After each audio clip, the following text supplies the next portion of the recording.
नमस्कार। आपका अखबार के इस अंक में आपका स्वागत है। मैं हूं प्रदीप सिंह। देश में कानून सबके लिए बराबर है। मुझे लगता है कि मैं ये जो बात कह रहा हूं इससे आप सब लोग सहमत होंगे। कानून तोड़ने की सज़ा किसी को भी वही मिलनी चाहिए जो किसी दूसरे व्यक्ति को मिलती है। यानी जब किसी व्यक्ति और दूसरे व्यक्ति कह रहा हूँ तो मैं धार्मिक आधार पर, उसकी पहचान के आधार पर कह रहा हूँ कि अगर एक धर्म के, संप्रदाय के, मजहब के खिलाफ बोलना हेट स्पीच है, वो कानून का उल्लंघन है, तो दूसरे धर्म, संप्रदाय या मजहब के खिलाफ बोलना भी उसी तरह से अपराध माना जाना चाहिए। ये नहीं हो सकता कि आप सनातन धर्म के खिलाफ कुछ भी बोलें और वो आपकी जो है बोलने की स्वतंत्रता, आपकी अभिव्यक्ति की आज़ादी में आए, और अगर आप किसी दूसरे गैर सनातन धर्म के बारे में बोल रहे हैं तो वो हेट स्पीच में आए और उसके लिए आपको सज़ा मिले। सज़ा दोनों के लिए समान होनी चाहिए। सुप्रीम कोर्ट का अपना फैसला है। सुप्रीम कोर्ट ने अपने फैसले में अभी कुछ ही समय पहले कहा कि हेट स्पीच पर सरकारों को सुओ मोटो एक्शन लेना चाहिए, स्वतः संज्ञान लेकर कार्रवाई करनी चाहिए, इंतज़ार नहीं करना चाहिए कि स्थिति बिगड़े। तो सवाल ये है कि ये मामला सभी मामलों में समान रूप से लागू होना चाहिए ये फैसला, लेकिन ऐसा हो नहीं रहा है। अपने देश में कुछ ऐसा माहौल बन गया है, कुछ ऐसी परिपाटी बन गई है कि अलग अलग धर्म के अनुयायियों के लिए अलग अलग कानून नज़र आता है। नुपुर शर्मा को आप दहकते कोयले पर फेंक देंगे। आप कहेंगे कि इनके कारण, इनके बयान के कारण जो है देश में आग लग गई, इनको गिरफ्तार कर लिया जाना चाहिए, इनको सज़ा मिलनी चाहिए। नुपुर शर्मा ने क्या किया था? एक टीवी बहस में उन्होंने एक बात ऐसी कही थी जो कई इस्लामिक स्कॉलर इससे पहले कह चुके हैं। उन्होंने कोई नई बात नहीं कही थी, कोई ऐसी बात नहीं कही थी जिसको इस्लामिक स्कॉलर न कह चुके हों। उस बात को उन्हें कहना चाहिए था कि नहीं उस डिबेट पर। ये उनकी पार्टी का मामला है कि पार्टी के प्रवक्ता के नाते उन्हें बोलना चाहिए था कि नहीं। ये कानून का मामला नहीं है। ये सुप्रीम कोर्ट नहीं तय करेगा कि किस पार्टी का प्रवक्ता क्या बोलेगा और क्या नहीं बोलेगा, लेकिन सुप्रीम कोर्ट ने ऐसा किया।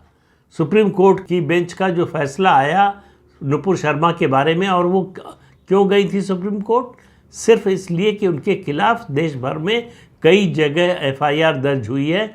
उनकी मांग थी कि अलग अलग राज्यों में, अलग अलग शहरों में जाना व्यवहारिक रूप से संभव नहीं होगा, इसलिए सारे मुकदमों को क्लब करके सुप्रीम कोर्ट में ट्रांसफ़र कर दिया जाए। और सुप्रीम कोर्ट ये काम पहले भी करता रहा है, सैकड़ों बार करता रहा है। ये भी कोई नई मांग नहीं थी, कोई ऐसी मांग नहीं थी जो पहली बार की जा रही हो। कोई फेवर जो है मांगने की कोशिश नहीं हो रही थी। न्याय सही ढंग से मिले इसकी कोशिश हो रही थी। उसके लिए भी आलोचना की गई, दिल्ली पुलिस की आलोचना की गई और सरकार की आलोचना की गई, और ये सब काम हुआ सुप्रीम कोर्ट की बेंच के द्वारा। बहुत अच्छी बात है। अगर सुप्रीम कोर्ट की बेंच यही स्टैंडर्ड तय करना चाहती है हेट स्पीच के बारे में, जिसको वो हेट स्पीच मानती है, तो किसी को कोई एतराज़ नहीं होगा। लेकिन जब सनातन धर्म के बारे में उदयनिधि स्टालिन बोलते हैं तो कैसे वो अभिव्यक्ति की स्वतंत्रता का सवाल हो जाता है? तब उनके खिलाफ यही कानून लागू क्यों नहीं होता है? सुप्रीम कोर्ट में मामला था उदयनिधि स्टालिन के बयान का, जो उन्होंने सनातन धर्म के बारे में दिया था कि ये एक बीमारी है, ये एक संक्रामक बीमारी है, इसको समूल नष्ट कर दिया जाना चाहिए। आप कल्पना कीजिए, थोड़ी देर के लिए सिर्फ कल्पना कीजिए, वास्तव में ये होने वाला नहीं है। कल्पना कीजिए कि किसी और मजहब के बारे में अगर ये बात बोली गई होती और कोई हिंदू ये बोल रहा होता तो उसके बारे में क्या राय बनती माननीय न्यायाधीशों की, और उसके अलावा बाकी जो इस देश का सभ्य समाज कहलाता है, जो इस देश का अभिजात्य वर्ग कहलाता है, उसकी क्या राय बनती, तो वो किस तरह से इस मुद्दे को उठा रहा होता। नुपुर शर्मा का उदाहरण सबके सामने है। नुपुर शर्मा ने जो किया उसके लिए वो सज़ा उनको सिर्फ उनकी पार्टी दे सकती थी कि पार्टी प्रवक्ता के नाते उन्होंने सीमा का उल्लंघन किया। ये ज़्यादा से ज़्यादा ये मामला बनता था, इससे ज़्यादा और कुछ नहीं। और उसी कार्यक्रम में बोलने वाले तस्लीम रहमानी के खिलाफ कोई एक्शन नहीं हुआ। किसी अदालत ने सवाल नहीं उठाया, उनके खिलाफ कोई एक्शन क्यों नहीं हुआ? तो सोमवार को ये मामला जो है सुप्रीम कोर्ट में आया उदयनिधि स्टालिन का, तो सुप्रीम कोर्ट ने उदयनिधि स्टालिन को फटकार लगाई।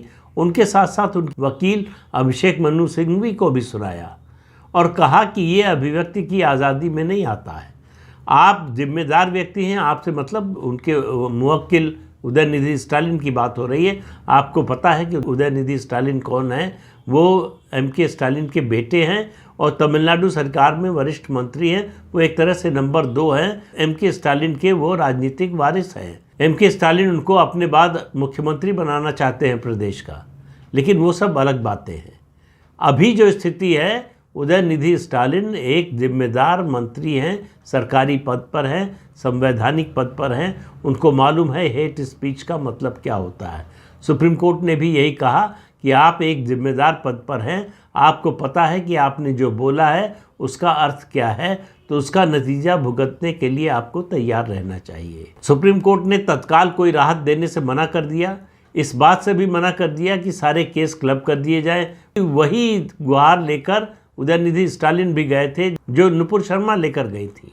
नुपुर शर्मा को इसके लिए क्या क्या सुनाया गया था कि आप अपने को क्या समझती हैं, और उनके खिलाफ जिस तरह की टिप्पणियां की गई उनकी चर्चा करना भी शायद ठीक नहीं होगा। आखिर उसी सुप्रीम कोर्ट को अपना वो फैसला बदलना पड़ा, ये जनभावना का असर हुआ। भले ही सुप्रीम कोर्ट कहता रहे कि वो जनभावना से नहीं चलता, लेकिन जनभावना के खिलाफ जाने की भी एक सीमा होती है। ये सुप्रीम कोर्ट को शायद पहली बार उस केस में पता चला। और क्यों पता चला? देखिए, आप कानून समान रूप से सब पर लागू करें, कहीं से कोई आवाज़ नहीं उठेगी, कोई एतराज़ नहीं करेगा। लेकिन जब आप दोहरा स्टैंडर्ड अपनाते हैं, जब आप पिक एंड चूज़ करते हैं, जब आप भेदभाव करते हैं, तब सवाल उठता है कि आखिर इस देश में कानून का राज सबके लिए समान रूप से लागू होता है या नहीं लागू होता है। तो उदयनिधि स्टालिन के बारे में कहा गया कि आपने अभिव्यक्ति की स्वतंत्रता जो आपको मिली हुई है उसका उल्लंघन किया है, जो धार्मिक स्वतंत्रता मिली है उसका उल्लंघन किया है, और आपको इसकी सज़ा भुगतने के लिए तैयार रहना चाहिए। बस इससे ज़्यादा कुछ नहीं। तमिलनाडु सरकार से ये नहीं पूछा गया, तमिलनाडु के मुख्यमंत्री से ये नहीं पूछा गया कि उन्होंने स्वतः संज्ञान लेकर मुकदमा दर्ज क्यों नहीं किया उदयनिधि स्टालिन के खिलाफ।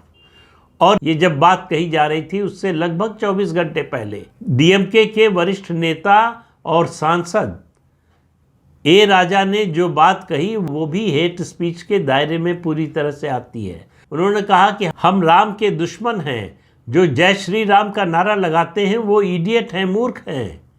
अब इस तरह की बात आप जो है केवल भारत देश में ही बोल सकते हैं कि इस देश की मेजॉरिटी कम्युनिटी का जो धार्मिक निष्ठा है उसके खिलाफ आप इस तरह से बोलें और आपके खिलाफ कुछ ना हो। इससे पहले समाजवादी पार्टी के नेता बोल चुके हैं। तो तमिलनाडु में होड़ लगी हुई है सनातन धर्म का विरोध करने की। सीपीआई के नेता डी राजा बोल चुके हैं और सनातन धर्म के बारे में जाने क्या क्या कह चुके हैं। और राजा के बारे में तो सुनकर और आश्चर्य होता है, ये लोग सनातन धर्म का विरोध कर रहे हैं क्योंकि यहाँ जाति व्यवस्था है, जाति प्रथा है। ये वो लोग बोलते हैं जो दलित कॉन्स्टिट्यूंसी से चुनाव लड़ते हैं, जाति के आधार पर जाति का आरक्षण का फ़ायदा लेते हैं और जाति व्यवस्था के खिलाफ बोलते हैं। ये ऐसे दोगले लोग हैं जो बोलते कुछ हैं और करते कुछ हैं। लेकिन मैं सवाल राजनीतिक दलों पर, राजनीतिक नेताओं पर नहीं उठा रहा हूँ, मैं सवाल उठा रहा हूँ इस देश की सर्वोच्च अदालत पर कि आखिर ये डबल स्टैंडर्ड क्यों, ये भेदभाव क्यों? एक के खिलाफ इतनी सख्त टिप्पणी, एक के खिलाफ इतनी सख्त कार्रवाई की बात और दूसरे के खिलाफ जो है इतनी नरमी, आखिर क्यों? सिर्फ इसलिए कि एक व्यक्ति ने जो बोला जिसके खिलाफ इतनी सख्त टिप्पणी हुई, यानी नुपुर शर्मा, उन्होंने इस्लाम के बारे में बोला था, और दूसरा व्यक्ति उदयनिधि स्टालिन जिन्होंने बोला हेट स्पीच का मामला जिनके खिलाफ बनता है, उन्होंने हिंदू धर्म, सनातन धर्म के बारे में बोला। तो क्या सनातन धर्म के खिलाफ कुछ भी बोलने की, कोई भी टिप्पणी करने की छूट है इस देश में? सुप्रीम कोर्ट को ये तय करना चाहिए, एक बार के लिए ये तय कर देना चाहिए कि भाई आप अगर सनातन धर्म के खिलाफ कुछ बोलते हैं तो आपके खिलाफ कोई कानूनी कार्रवाई नहीं होगी। लेकिन आप और किसी धर्म या संप्रदाय या मजहब के खिलाफ बोलेंगे तो आपके खिलाफ कार्रवाई होगी। ये बात स्पष्ट होनी चाहिए। लोगों को पता तो चलना चाहिए कि हमारे देश में दो कानून हैं। एक कानून हिंदुओं पर लागू होता है और दूसरा कानून गैर हिंदुओं पर लागू होता है। तो अगर देश की सर्वोच्च अदालत के बारे में लोगों की ये राय बनेगी कि वो भेदभाव करती है धर्म और जाति और संप्रदाय के आधार पर, तो फिर आप सोचिए कि ये कैसी न्याय व्यवस्था है और इस न्याय व्यवस्था पर किसी को क्यों भरोसा होना चाहिए, कैसे भरोसा जमेगा। कोई भी व्यवस्था जो विभेदकारी हो, जो भेदभाव करती हो, उस पर कभी लोगों का भरोसा नहीं हो सकता। और सुप्रीम कोर्ट को अपनी छवि के बारे में, और कुछ नहीं तो इस देश के संविधान और अपनी छवि के बारे में सोचना चाहिए। और ये जो पिछले बहुत से सालों से चला आ रहा है, जो परिपाटी चली आ रही है, उसको बदलने की कोशिश करनी चाहिए। नहीं तो सुप्रीम कोर्ट जो एकमात्र संस्था बची है जिस पर लोगों का भरोसा अब भी कायम है, वो भी भरोसा टूट जाएगा। और इसके लिए सिर्फ और सिर्फ सुप्रीम कोर्ट के माननीय न्यायाधीश लोग ही जिम्मेदार होंगे। तो इस अंक में इतना ही। अगले अंक में फिर मिलेंगे किसी नए मुद्दे के साथ। तब तक के लिए अनुमति दीजिए। आपसे अनुरोध है कि ये चैनल देखिए, शेयर कीजिए, लाइक कीजिए और सब्सक्राइब ज़रूर कीजिए। नमस्कार।